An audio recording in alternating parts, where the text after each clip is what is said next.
jemaat GBT Shalom Nomor Jajar. Salam sejahtera untuk kita semua.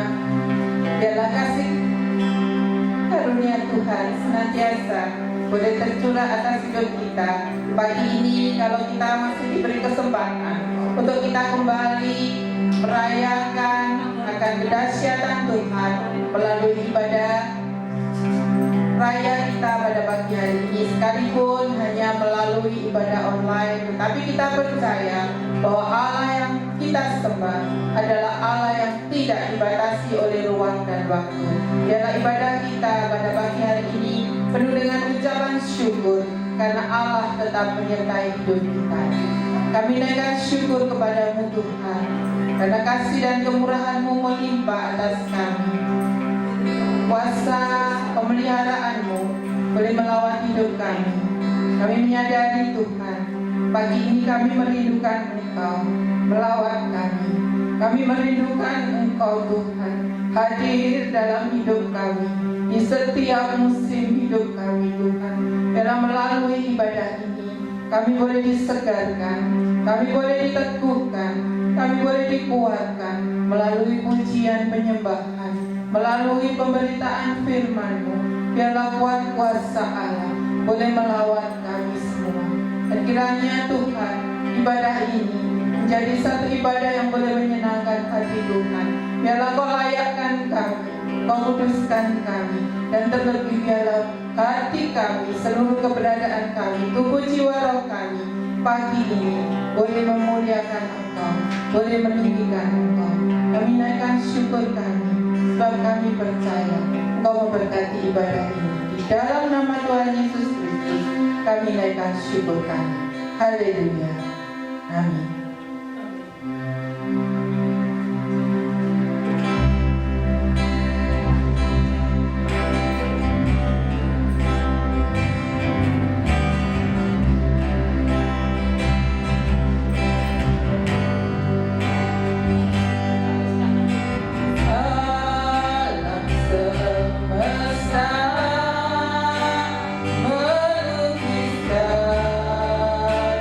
Kebesaran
yang dipuji-pujian kami, Allah yang bertata di dalam hidup kami, Allah yang layak ditinggikan, diagungkan Tuhan. Kami bersyukur Tuhan, kami boleh menyembah Engkau Allah yang benar, kami boleh menyembah Engkau Allah yang kudus, kami boleh memuliakan, meninggikan Engkau ya Tuhan. Terima kasih kami diberi kesempatan sekali lagi untuk kami menaikkan segala pujian penyembahan ini kepadamu. Dan biarlah ini semua menjadi tumpah yang harum di hadapan Tuhan. Sebentar lagi kebenaran firman akan disampaikan Tuhan kami. Dan biarlah firman-Mu itu boleh memerdekakan kami. Biarlah firman-Mu itu boleh meneguhkan kami, memulihkan kami, yang sakit disembuhkan, yang terbeban berat diberikan jalan keluar, yang saat ini ada dalam pergumulan, Tuhan yang menolong. Firman-Mu yang menguatkan kami, firman-Mu yang meneguhkan kami, bahkan hamba-Mu yang akan menyampaikan. Biarlah kasih karunia-Mu boleh menyertai hamba-Mu, sehingga setiap firman Tuhan adalah rema di dalam kehidupan kami. Oleh karena pemberitaan hamba-Mu, kuduskan, layakkan kami, agar firman itu boleh masuk, jatuh dalam tanah hati kami yang baik, sehingga boleh bertumbuh, berakar, berbuah, menjadi berkat bagi banyak orang di sekeliling kami. Terima kasih Bapa di surga, kami naikkan syukur kami, dan kami tetap percaya bahwa Allah menyertai hidup kami hari ini sampai selama-lamanya. Di dalam nama Tuhan Yesus Kristus kami berdoa bersyukur. Haleluya. Amin. Selamat pagi, saudaraku semua. Kita bertemu kembali dalam suasana ibadah melalui online. Shalom. Pagi hari ini kita akan mendengar firman Tuhan yang akan saya ambil dari Injil Yohanes pasal yang ke-10 ayat 22. Demikian bunyinya. Tidak lama kemudian tibalah hari raya pentahbisan Bait Allah di Yerusalem. Ketika itu musim dingin dan Yesus berjalan-jalan di Bait Allah di serambi Salomo. Ayat 24. Maka orang-orang Yahudi mengelilingi dia dan berkata kepadanya, berapa lama lagi engkau membiarkan kami hidup dalam kebimbangan? Saudara, orang Yahudi merasa hidupnya dalam suasana kebimbangan. Kenapa orang Yahudi selama itu hidupnya bimbang? Karena dia menantikan sesuatu yang apa dia inginkan. Ayat ini dikatakan, berapa lama lagi engkau membiarkan kami hidup dalam kebimbangan? Yesus menjadi sasaran. Mengapa? Karena Yesus melakukan di luar pikiran orang Yahudi. Orang Yahudi merindukan kedatangan seorang Mesias. Dia menanyakan, jikalau engkau Mesias, katakanlah terus terang kepada kami. Orang Yahudi ingin mendapatkan suatu kepastian, ingin mendengar jawaban daripada Tuhan Yesus.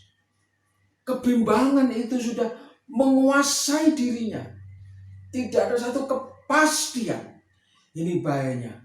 Kalau hidup kita bimbang, hidup kita ragu, maka manusia itu akan menjadi kacau pikirannya.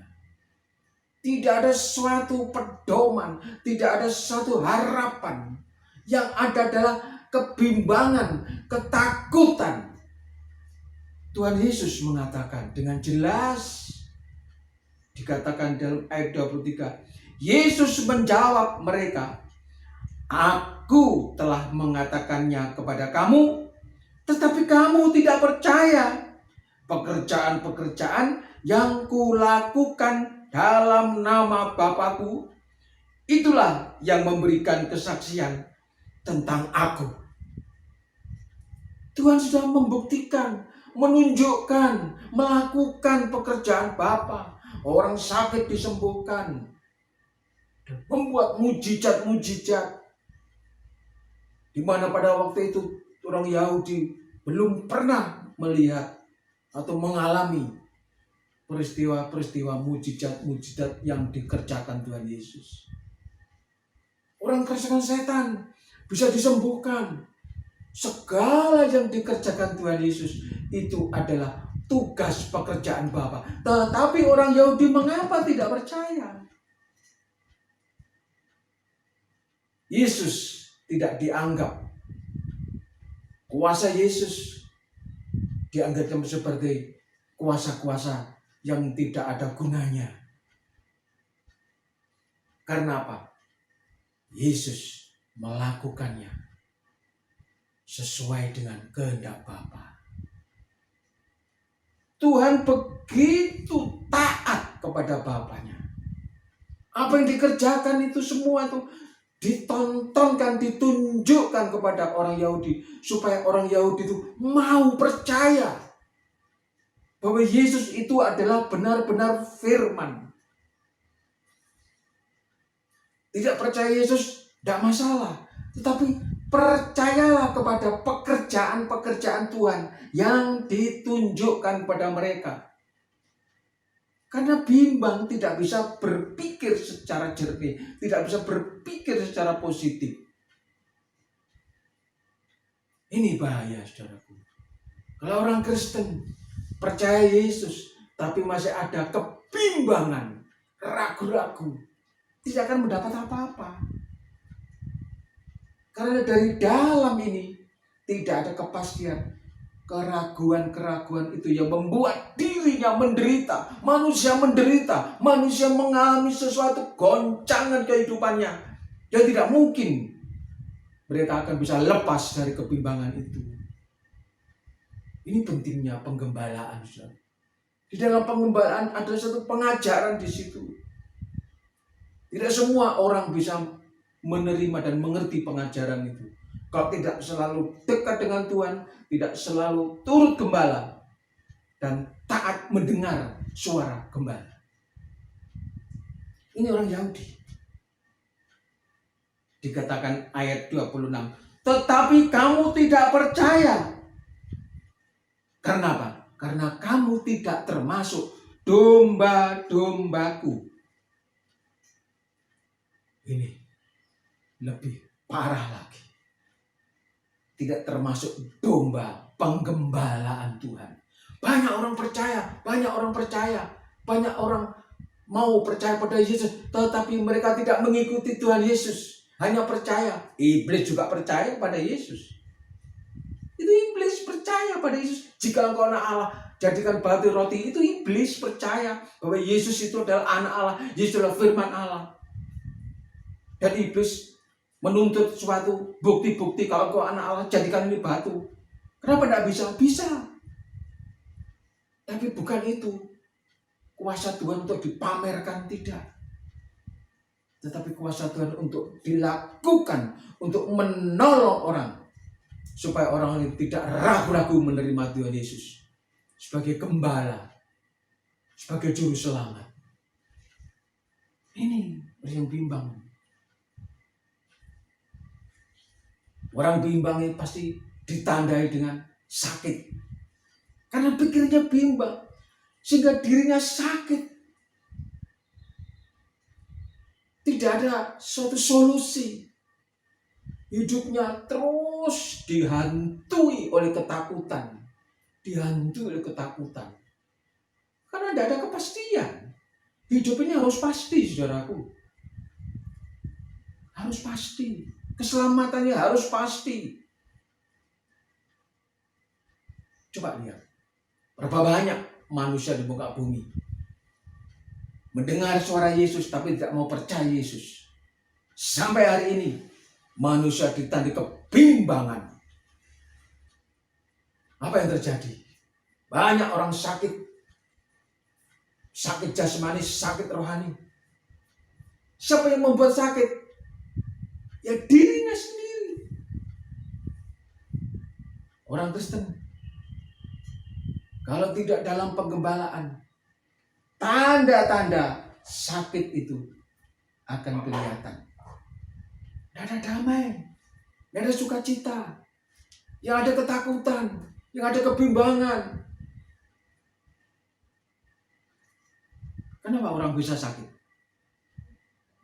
Kenapa manusia di muka bumi ini bisa sakit? Tidak peduli orang kaya, orang miskin, orang pintar, orang bodoh. Semua manusia, pejabat tinggi, orang rendah, semua bisa sakit. Meskipun berusaha untuk berobat ke dokter, ke rumah sakit dan sebagainya. Tapi kenapa kok manusia bisa sakit? Bimbang, kacau. Dari pikirannya yang bimbang, yang kacau, maka pikirannya masuk ke hati, sehingga di dalam hati ini muncul peristiwa-peristiwa yang tadinya tidak dimengerti. Muncul berbagai macam penyakit, mulai dari pikiran yang bimbang, pikiran yang ragu, sehingga mengacaukan seluruh anggota tubuh. Kenapa orang bisa sakit? Kenapa pendeta bisa sakit? Kenapa saya bisa sakit? Kenapa manusia bisa sakit? Baca Mazmur 107. Mazmur 107 ayat yang ke-17. Dengarkan. Ada orang-orang menjadi sakit oleh sebab apa, saudara? Oleh sebab kelakuan mereka yang berdosa. Ini biangnya, ini pokoknya. Dosa itu membuat bimbang, membuat kacau, membuat sakit, membuat menderita. Ya, ada orang sakit bukan karena apa-apa, karena kelakuan mereka yang berdosa. Kita ini orang berdosa. Kita mengalami kesembuhan. Yesus menyembuhkan orang yang sakit, supaya orang yang sakit itu sembuh, menjadi kuat, tidak bimbang lagi. Bertemu dengan Yesus yang menyembuhkan, firman yang menyembuhkan, firman yang menguatkan, firman yang menghibur.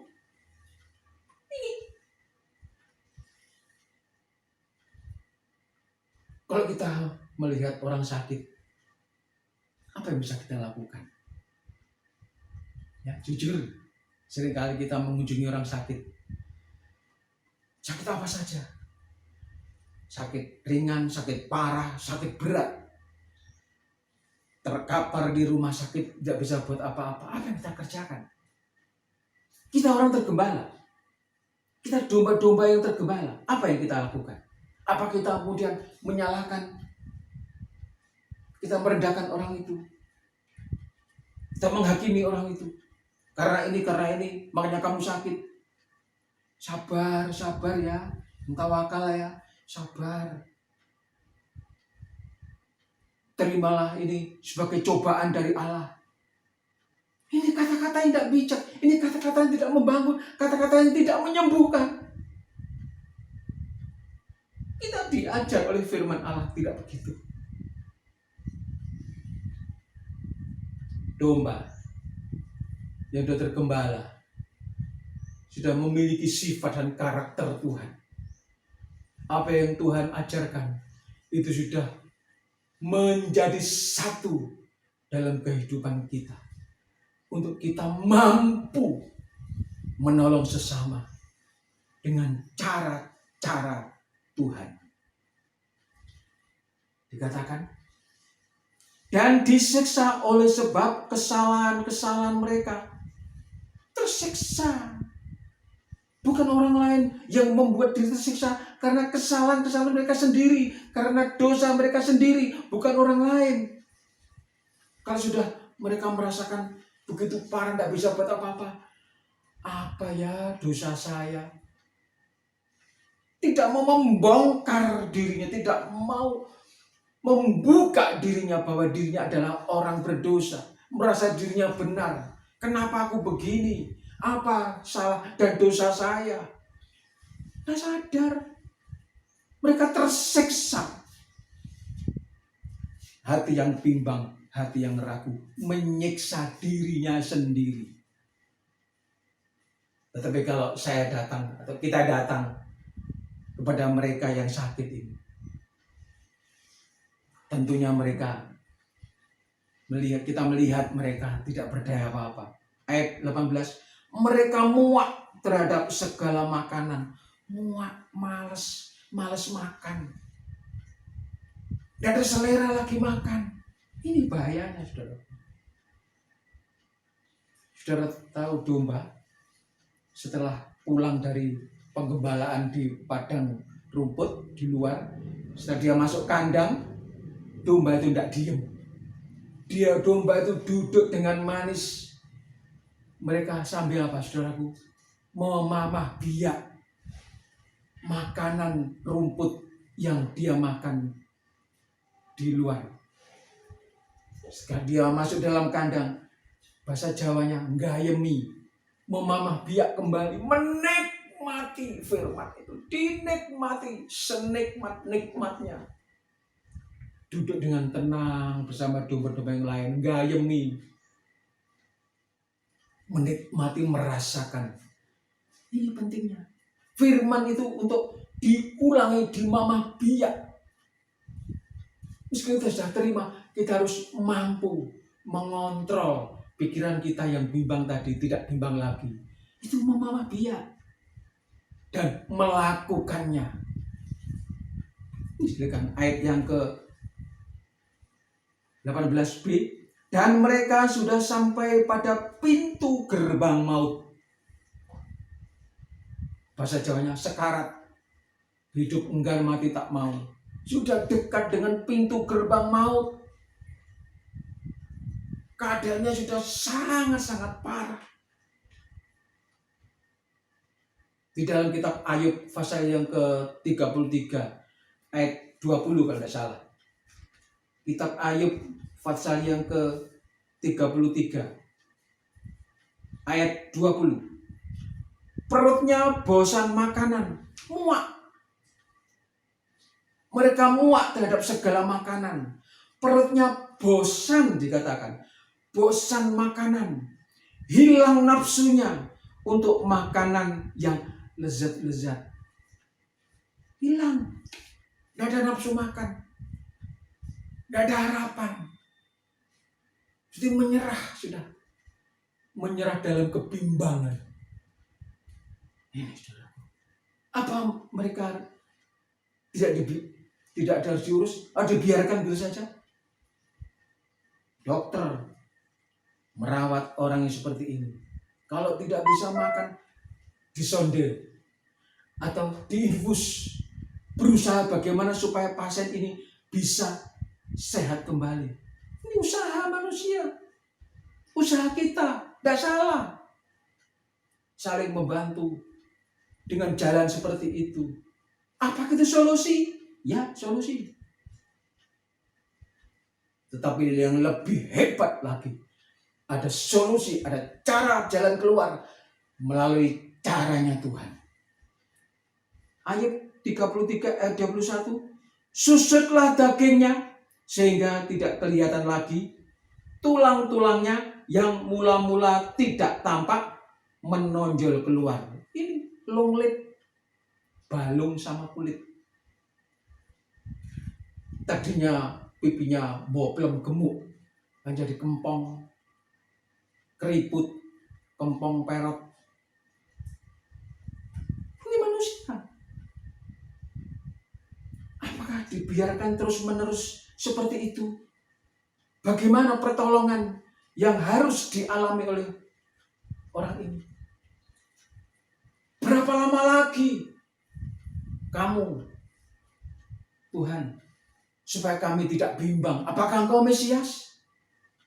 Tuhan sudah tunjukkan dirinya dengan cara pekerjaannya. Kalau tidak percaya Yesus, percaya kepada pekerjaannya. apa yang Tuhan kerjakan. Tapi tetap tidak mau percaya karena mereka tidak termasuk kelompok domba-dombaku. Ini sampai nyawanya, ayat 32, sampai nyawanya menghampiri liang kubur dan hidupnya mendekati mereka yang membawa maut. Ini saat yang kritis, sedikit lagi maut menguasainya. Tetapi dirinya tidak di dalam keselamatan. Apa akibatnya? Sia-sia hidupnya. Mati dalam kebimbangan, mati dalam keraguan-raguan. Ini perlu, saudaraku. Kita ini harus berani, dan Roh Kudus memberi keberanian, kemampuan untuk kita bicara tentang keselamatan.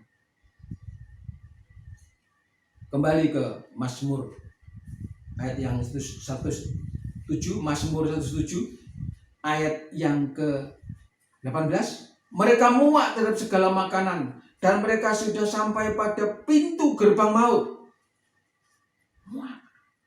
Muak dengar firman Tuhan, muak ibadah, muak berdoa, muak menyembah. Hanya merintih-rintih, berteriak-teriak. Orang sakit itu identik teriak-teriak. Tidak cocok ini, tidak cocok ini, tidak mau ini. Begitu rewel, begitu menyulitkan. Kemudian ayat yang 19. Maka berseru-serulah mereka kepada Tuhan. Untung mulut ini masih bisa bengok, berseru kepada Tuhan. Teriak kepada Tuhan. Seperti domba yang tersesat, mengembek-embek. Mungkin di jurang, mungkin di belantara, begitu jauh mengembek-embek, minta tolong. Mereka berseru kepada gembalanya. Aku tersesat. Maka berseru-serulah mereka kepada Tuhan dalam kesesakan mereka. Untung dalam kesesakan masih bisa berseru. Ayat yang ke-19 itu dikatakan, diselamatkannya mereka dari kecemasan mereka. Kecemasan itu akan diselamatkan. Kebimbangan akan diselamatkan. Oleh apa, saudaraku? Ayat 20.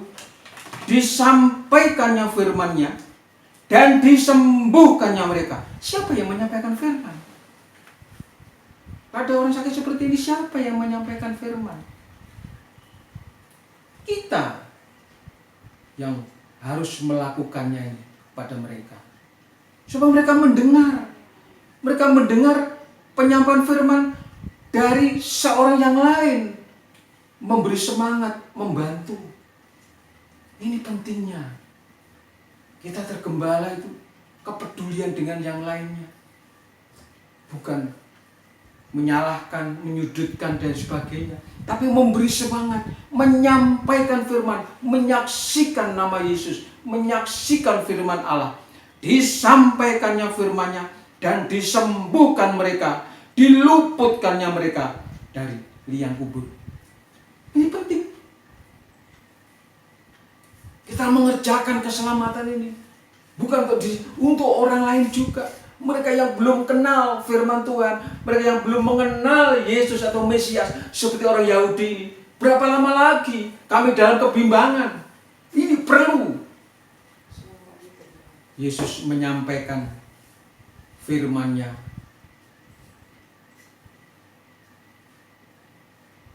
Dan apa yang terjadi, saudara? Tetap orang Yahudi tidak percaya. Karena apa? Karena orang Yahudi memang sejak zaman dulu menantikan datangnya Mesias. Tetapi salah, Mesias menonjolkan atau menunjukkan dirinya di tengah-tengah masyarakat. Mereka belum yakin kalau dirinya itu Mesias. Kenapa? Kok belum yakin?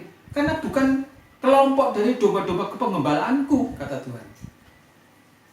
Nah, supaya mereka mengenal bagaimana kita bersaksi, kita menginjil, kita memberitakan kebenaran ini kepada yang lainnya.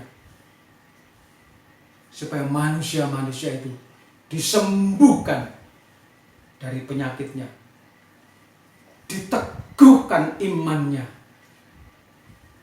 dipastikan dia memiliki satu kepastian yang tidak bimbang lagi, tidak ragu lagi.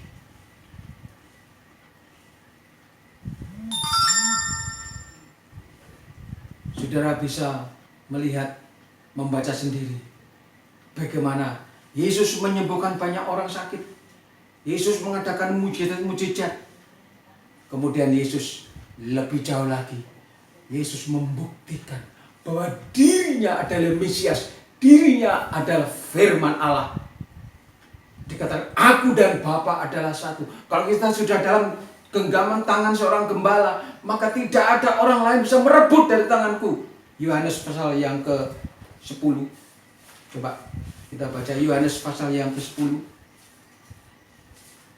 Ayat yang ke-27. Domba-dombaku mendengarkan suaraku, dan aku mengenal mereka. Saling mengenal. Baik suara gembala maupun suara domba. Saling mengenal. Ayat yang ke-28. Dan aku memberikan hidup yang kekal kepada mereka, dan mereka pasti tidak akan binasa sampai selama-lamanya, dan seorang pun tidak akan merebut mereka dari tanganku. Begitu kuatnya, begitu amannya. Dalam genggaman tangan Tuhan, tidak ada seorang pun bisa merebut. Iblis sekalipun tidak bisa merebut. Karena kita punya iman, punya kepastian, bukan kebimbangan, bukan keraguan-raguan. Ini saudaraku, begitu kuatnya Tuhan memegang kehidupan kita. Pegang tangan Tuhan, tidak ada seorang pun bisa merebut dari tanganku. Diulang lagi, supaya apa? Supaya jelas. Ayat yang ke-29. Bapakku yang memberikan mereka kepadaku lebih besar daripada siapapun, dan seorang pun tidak dapat merebut mereka dari tangan Bapa. Baik di tangan Yesus, tangan gembala, maupun di tangan Bapa, tidak ada seorang bisa merebut. Karena apa? Aku dan Bapa adalah satu. Ini yang harus dipahami. Bangsa Yahudi tidak mau percaya kepada Yesus. Mereka percaya kepada Yahweh yang sudah tertulis dalam kitab hukum Taurat. Dan Taurat sudah menubuatkan bahwa nanti akan datang Mesias. Tapi mereka tidak mau percaya. Kenapa? Ingin bukti-bukti apa lagi?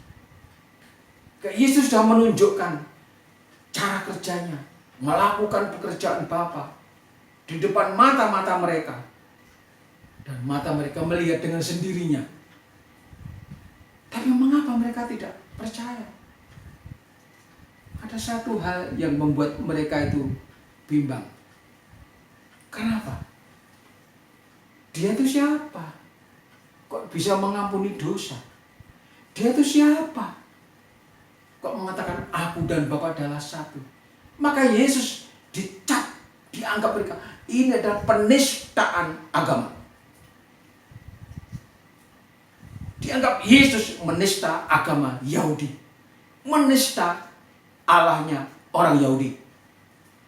Yesus dengan jelas, aku dan Bapa adalah satu.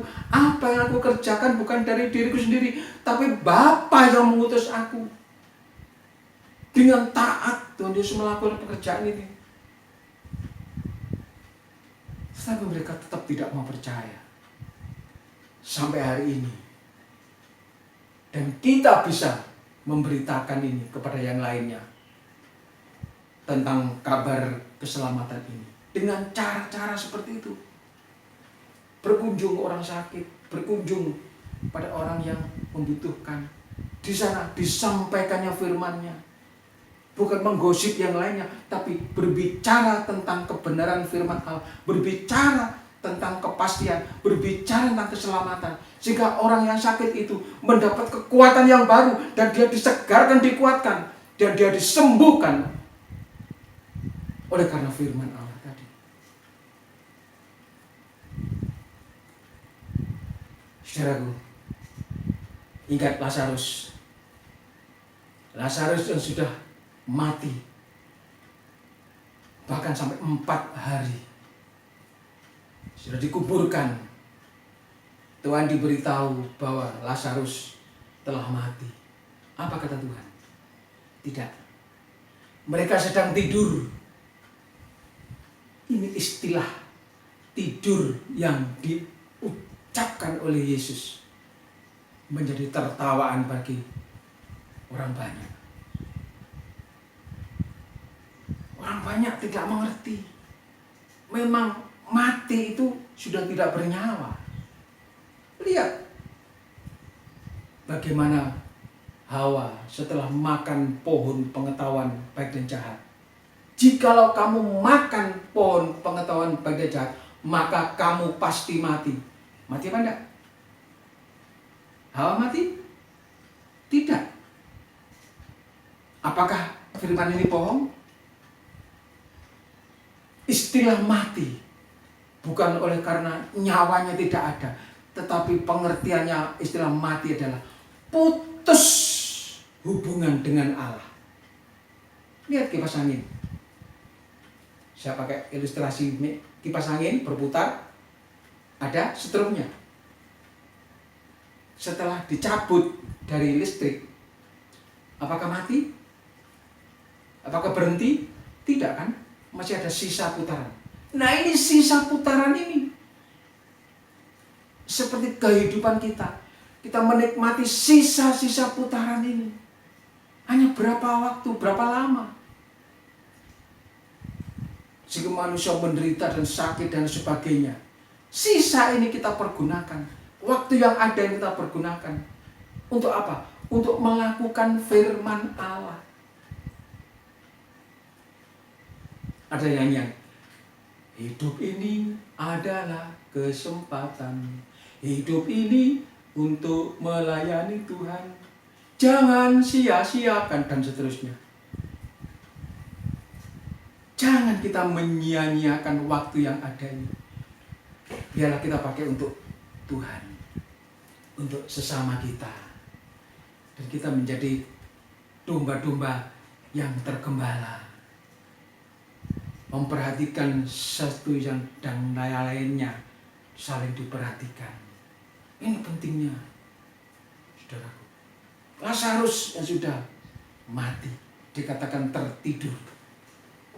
Maka Yesus datang, melihat suasana perkabungan yang begitu menyayat hati. Yesus menangis. Di mana kamu kuburkan? Ada ayat juga yang dikatakan Yohanes pasal 11 ayat yang keempat. Ketika Yesus mendengar kabar itu, ia berkata, penyakit itu tidak akan membawa kematian, tetapi akan menyatakan kemuliaan Allah, sebab oleh penyakit itu anak Allah akan dimuliakan. Ini penyakit itu tidak akan membawa kematian. Jangan kita takut kalau sakit. Bersyukur, mengucapkan syukur dalam segala hal. Baik dalam segala duka maupun suka, keberkatan maupun dalam kesusahan.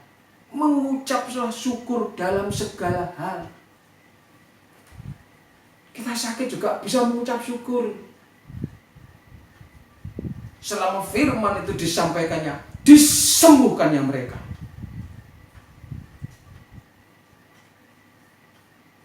Dalam Mazmur 107 tadi dikatakan, Mazmur 107 ayat yang ke 21, biarlah mereka bersyukur kepada Tuhan karena kasih setianya, karena perbuatan-perbuatannya yang ajaib terhadap anak-anak manusia. Ini kalau terjadi suatu sakit, bersyukur. Jadi kesembuhan bersyukur. Supaya apa? Yang sakit itu bisa bersyukur, bisa mengucap syukur bahwa kuasa Tuhan itu benar-benar kuasa Allah yang sesungguhnya. Baik dulu, sekarang, maupun selamanya sampai hari ini. Kuasa Tuhan tetap dinyatakan kepada kita-kita ini. Penyakit itu tidak akan membawa kematian. Kenapa Lazarus mati? Dia sakit, dia mati. Supaya, dikatakan, supaya kemuliaan Allah dinyatakan. Sebab oleh penyakit itu, anak Allah akan dimuliakan. Yesus membangkitkan orang mati. Tidak ada peristiwa di muka bumi selain Yesus membangkitkan orang mati. Mungkin kita mati rohani, mungkin kita mati dalam hal apa saja. Tidak ada solusi, tidak ada jalan keluar, sudah kita mati. Tapi sesungguhnya adalah putus hubungan dengan Allah. Maka manusia itu supaya apa? Berseru-seru. Putus dengan Allah itu supaya manusia berseru-seru, berteriak-teriak kepada Tuhan, kepada Gembala, tolong, tolong. Maka disampaikannya firman-Nya, disembuhkannya mereka. Yang menyembuhkan siapa? Firman. Kita hanya sebagai sarana, alat untuk menyampaikan firman Allah. Dan setelah Lazarus dikuburkan, Tuhan datang, buka kuburnya. Setelah dibuka, Tuhan berkata, "Ya Allahku, oleh karena mereka di sekelilingku dipermuliakanlah Engkau." Dengan suara yang keras, firman yang keras, mampu menembus dinding maut Lazarus yang sudah mati jasmani 4 hari di dalam kubur, mampu mendengar suara gembala. Luar biasa, Bu. Firman ini tidak terbendung oleh apapun, pemisah oleh apapun, karena firman itu kuat. Cintanya Tuhan kepada manusia kuat seperti maut. Ayat yang ke Yohanes 11, ayat yang ke 43. Dan sesudah berkata demikian, berserulah ia dengan suara keras. Setelah Yesus berbicara, "Aku mengatakannya supaya mereka percaya." Ayat yang ke-42b dikatakan, "Aku mengatakannya supaya mereka percaya bahwa Engkaulah yang telah mengutus aku."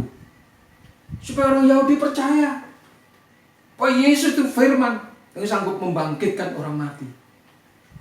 Supaya mereka itu percaya, akulah kebangkitan. Ya.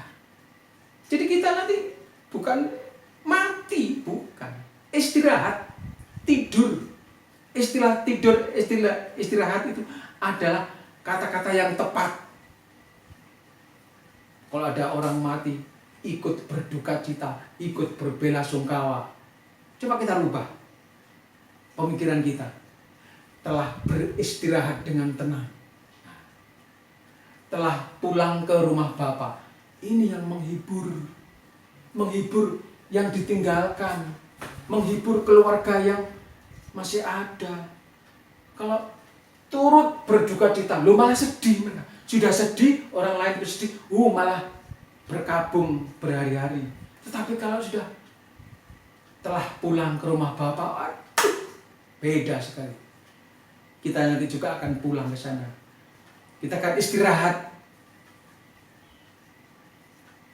Kitab Wahyu juga mengatakan, berbagailah orang yang mati di dalam Yesus, mati dalam Tuhan sejak sekarang ini, karena mereka sudah berhenti dari jerih lelahnya, telah istirahat, berhenti, bahasa Jawanya ngaso, berhenti dari jerih lelahnya.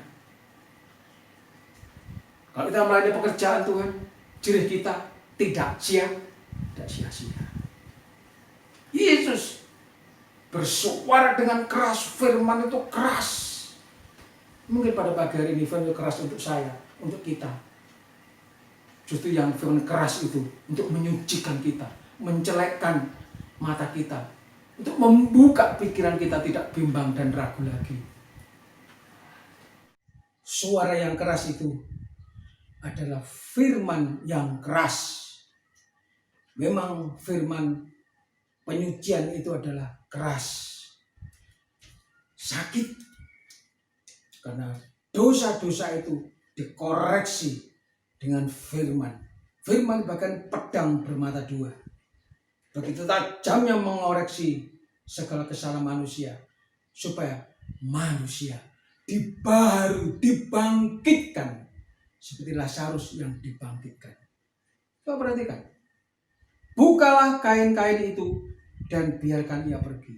Perlu pertolongan dari sesama. Ini perintah Tuhan. Bukalah. Ini perintah. Maka kita harus membuka. Kita harus menolong. Menguraikan apa yang menjadi ikatan.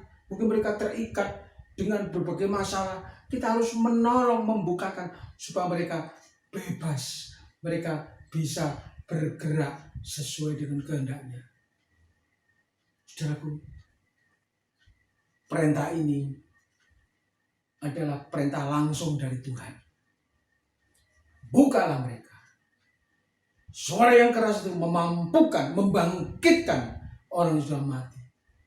Telinganya sudah terbiasa mendengar suara gembala, sehingga mereka kenal suara yang keras itu, dan dia bangkit. Mari, tolonglah mereka, bantulah mereka. Saat mereka membutuhkan pertolongan, kita jangan menggenggam tangan, tapi kita harus lepas tangan.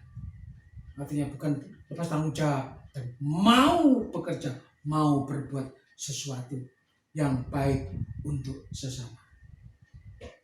Inilah kerjakan keselamatannya. Dan saat takut dan buta kepada Tuhan, kita mengerjakan ini kepada orang lain. Kalau sendiri diselamatkan, orang lain juga ikut diselamatkan. Maka kerjakan keselamatan. Kita bersyukur pada pagi hari ini. Kita terima kasih diingatkan oleh Tuhan pada pagi hari ini. Ucapan syukur kita naikkan pujian kepada Tuhan. Oh, terima kasih Tuhanku. Terima kasih Yesusku. Kita angkat satu pujian.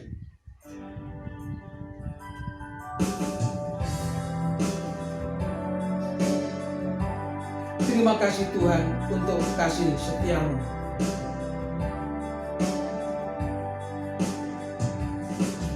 Terima kasih Tuhan untuk kasih setiamu yang ku alami dalam hidupku. Terima kasih Yesus untuk kebaikanmu sepanjang hidupku. Terima kasih. Terima kasih Yesusku buat anugerah yang kau beri. Sebab hari ini Tuhan adakan syukur bagimu. Terima kasih Yesusku. Terima kasih Yesusku buat anugerah yang kau beri. Sebab hari ini Tuhan adakan syukur bagimu. Sebab hari ini Tuhan adakan syukur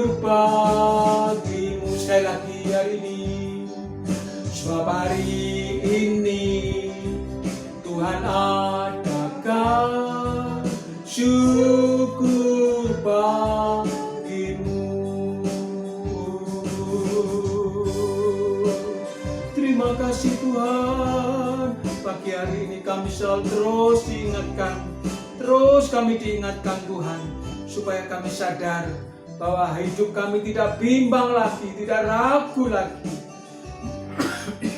Sebab kami melihat Engkau adalah Mesias yang dinanti-nantikan dan sudah datang dan memberitakan ini, menguatkan domba-domba sehingga domba-domba akan terpelihara. Memberkati kami semua, hidup nikah, rumah tangga kami, Tuhan. Apa yang kami kerjakan, di situ Allah juga turut bekerja. Berkati kami Tuhan, segala pekerjaan dan usaha kami. Apa yang kami kerjakan menjadikan kemuliaan bagi Tuhan. Memberkati kami semua yang hadir, bahkan yang mendengar firman ini. Tidak seorang pun terlewatkan. Semua mendapat jamahan, mendapat lawatan daripada Tuhan. Dan sekarang kami mau terima berkat dari surga, berkat sukacita, berkat damai, berkat keselamatan. Biarlah terus memberkati, menyertai kami sekalian. Saudara kekasihku sekalian, terimalah berkat-berkat surgawi. Apa yang kita butuhkan, Tuhan limpahkan. Berkat dari Allah Bapa, Allah Anak dan Roh Kudus menyertai, memberkati, menyertai kami sekali ini. Bahkan sampai Maranatha, sampai selama-lamanya. Dalam nama Tuhan Yesus Kristus. Puji Tuhan. Amin. Anda telah mengikuti ibadah raya online GBT Shalom Nongko Jajar Pasuruan. Persembahan dan persepuluhan dapat Anda serahkan di sekretariat gereja pada setiap hari Minggu pukul 9 sampai dengan pukul 11 waktu Indonesia Barat kepada para kolektan yang bertugas. Kiranya ibadah raya online ini membawa berkat bagi Bapak Ibu semua. Sampai bertemu di ibadah online minggu depan. Soli Deo Gloria.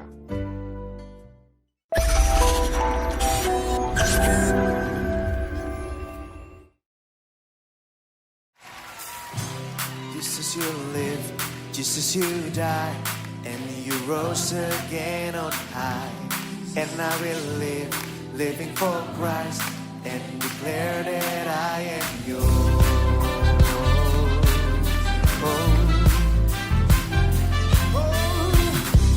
Jesus, you live, Jesus, you die, and you rose again on high. And I will live, living for Christ, and declare that I am yours. And declare that I am yours.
Tuhan kita dahsyat, amin saudara.